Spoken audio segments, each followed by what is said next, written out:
అందరికీ నమస్కారం. Please like, subscribe political link.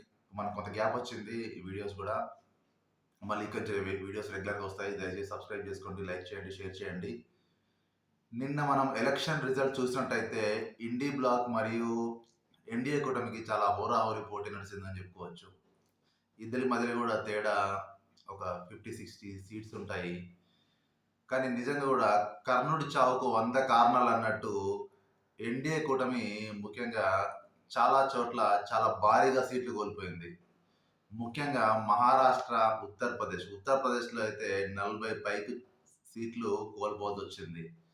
ఎందుకంటే దానికి చాలా కారణాలే ఉన్నాయి. ఉత్తరప్రదేశ్‌లో అఖిలేష్ యాదవ్ ప్రభుత్వము ఎస్సీ, ఎస్టీలు తర్వాత మైనారిటీలను కలుపుకొని మోడీ ప్రభుత్వం వస్తే రిజర్వేషన్‌లు తీసేస్తారని, తర్వాత మైనారిటీ రిజర్వేషన్‌లు తీసేస్తారని, తర్వాత మదరసాలను బ్యాన్ చేస్తారని, వక్ఫ్ క్లాస్‌ను తీసేస్తారని ఇలా ఎన్నో ప్రయత్నాలు వాళ్ళు ఎన్నో వాళ్ళు ప్రజలకు బోధించడం జరిగింది.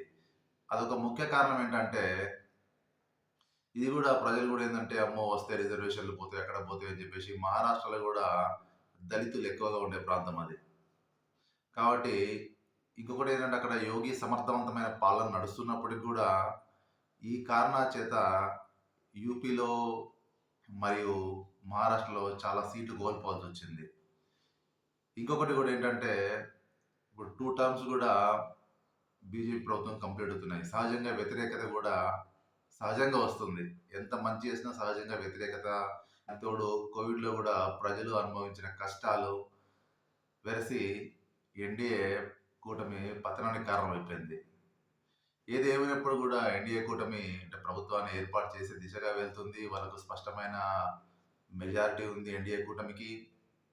మరి వేచి చూద్దాం అసలు. అంటే ఎన్‌డీఏ కూటమి ఈ విధంగా ఎలా ముందుకెళ్తుంది. ఇంకొకటేంటంటే ఎన్‌డీఏ కూటమి కూడా నితీష్ కుమార్ మరియు చంద్రబాబు సపోర్ట్ చాలా కీలకము. ఎందుకంటే నిన్న గూడా మనం న్యూస్‌లో చూస్తున్నాము. ఎన్‌డీఏ కన్వీనర్‌గా చంద్రబాబును నియమిస్తున్నారని వార్తలొస్తున్నాయి. అమిత్ షా గూడా ఎన్‌డీఏ కూటమి నుంచి చంద్రబాబుకు ఫోన్ చేయడం జరిగింది. అంటే చాలా కాలం తర్వాత అంటే ఒక వాజ్పేయి టైంలో మనం చూసాము. ఎన్‌డీఏ నుంచి గూడా చంద్రబాబు చాలా కీలకంగా వ్యవహరించాడు. అప్పుడు జీఎంసీ బాలయోగిని స్పీకర్‌గా పెట్టడం జరిగింది. రాష్ట్రానికి కావాల్సిన నిధులు అన్నీ గూడా అప్పుడు ముందుండి ఎన్‌డీఏను నడిపించిన పాత్ర చంద్రబాబు నాయుడు గారిది. ఈరోజు మళ్ళీ అదే టైం మళ్ళీ చంద్రబాబు నాయుడుకి ఆ టైం వచ్చింది. ఆంధ్రప్రదేశ్‌లో ఒక మంచి విక్టరీ తర్వాత చంద్రబాబు నాయుడు మళ్ళీ నేషనల్ పాలిటిక్స్‌లో దూసుకెళ్ళే సమయం ఆసన్నమైంది. అందులో ఎటువంటి సందేహం లేదు. నిజంగా కూడా ఆంధ్రప్రదేశ్ చూసుకున్నట్టయితే ఆంధ్రప్రదేశ్‌లో man of the match Pawan Kalyan.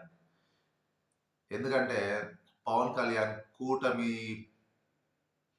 సహకరించే విధంగా కూటమిని ఒక తాటిపై తెచ్చి బీజేపీని తీసుకురావడంలో కీలక పాత్ర ఆంధ్రప్రదేశ్‌కు పవన్ కళ్యాణ్‌ది. పవన్ కళ్యాణ్ గూడా నిజంగా అలా చేసి ఉండకపోతే ఓట్లు చాలా చీలిపోయి జగన్‌కు ఇండైరెక్ట్‌గా మేలయ్యేది. కానీ ఇవన్నీ గమనించి పవన్ కళ్యాణ్ చాలా విజ్ఞతతో, రాజకీయ చతురతతో పవన్ కళ్యాణ్ చేసిన ప్రచారము నిజంగా గూడా అక్కడ ఆంధ్రప్రదేశ్‌లో కూటమికి చాలా ఉపయోగపడింది.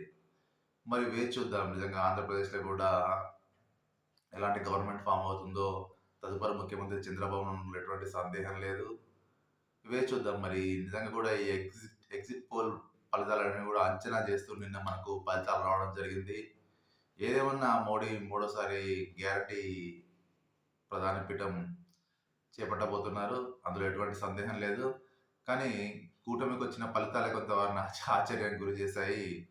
వేచి చూద్దాం మరి ఎన్‌డీఏ 3.0 ఎలా ఉంటుందో. ధన్యవాదాలు. Please like, subscribe political link.